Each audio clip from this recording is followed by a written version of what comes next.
নেই, এই কারণে যে আমার দাদা নানা চাচা কাকা কেউ আমার সাথে ল প্রফেশনে ছিল না। আমি এইচএসসি আব্দুল রব চৌধুরী ছিলেন, যারা সিনিয়র ছিলেন তারা জানেন।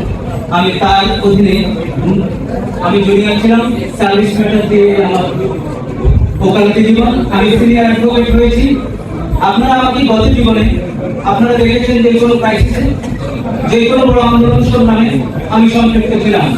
আপনারা দেখেছেন জুলাই আন্দোলনে আমরা যে বৃত্তি করেছি পরিবর্তনের বিরুদ্ধে, আমরা যে 5 জনের বিরুদ্ধে করেছি, সেখানে লড়াই করেছি।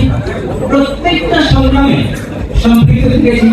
যেভাবে যে অবস্থায় ছিলাম, আমি 3 কন্যা সন্তানের জন্য আমার বড় কন্যা আপনারা জানেন, অনেকেই জানেন, মালিহা, সে ম্যাকগিল ইউনিভার্সিটি থেকে গ্রাজুয়েট হয়ে এখন টরন্টোতে চাকরি করে, 2 কন্যা দেশে পড়ে।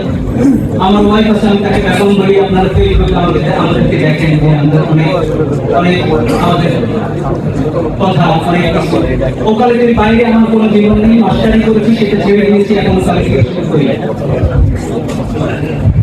আমি আপনাদেরকে বিনীতভাবে একটি অনুরোধ করব।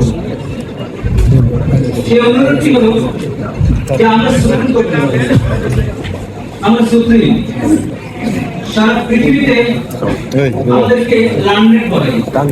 আমরা একমাত্র ইউনিফর্ম সিভিলিয়ান, আর কোন সিভিলিয়ানের ইউনিফর্ম নেই।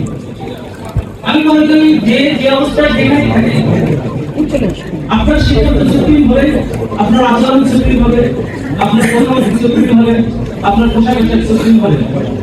তাহলে আপনার মর্যাদা, আপনার বৃদ্ধি পাবে। আপনি সম্মানের আসনে আসেন, এখনো সম্মানের আসনে আসেন, তবে 25-30 বছর আগে যে প্রফেশন যেখানে ছিল, আমি ব্যক্তিগতভাবে মনে করি সেই প্রফেশন সেখানে নেই। আপনি আমার সাথে দ্বিমত করতে পারেন, আমি মনে করি সেই ক্ষেত্রে আমাদের অনেকগুলো কারণ। গত 4-5 বছর সুপ্রিম কোর্ট বাড়ি ইসলাম নিয়ে যা হয়েছে, যা হচ্ছে, সেটিকে সুখকর নয়। আমরা মনে করি, এবং অনেক আইনজীবী মনে করি যে আমরা পলিটিক্যাল বাদ চাই না, নো পলিটিশিয়ান বাড়িতেও চাই না। এই আইনজীবীদের কথা এই আইনজীবীরাই বলবে, এই আইনজীবীদেরকে আইনজীবীরাই নির্বাচিত করবে। আমরা এও বলেছি 1 বার 1 ভোট, যেটি বেগম খালেদা জিয়া সরকার মওদুদ আহমদের সময়ে একটি আইন পাস করেছেন যে 1 বার 1 ভোট। আমি সে কথা আপনাদের সামনে করতে চাই। আমি বলতে চাই আমার কোনো প্রতিশ্রুতি নেই, বা ডিগনিটি, সম্মান, মর্যাদা, সেক্ষেত্রে আমি সচেতন থাকবো আপনাদেরকে নিয়েই। পৃথিবীর অন্যান্য বারগুলোতে অনেক বড় বড় ট্রেনিং কোর্স হয়, যেটি নতুন করে চালু হয়েছে।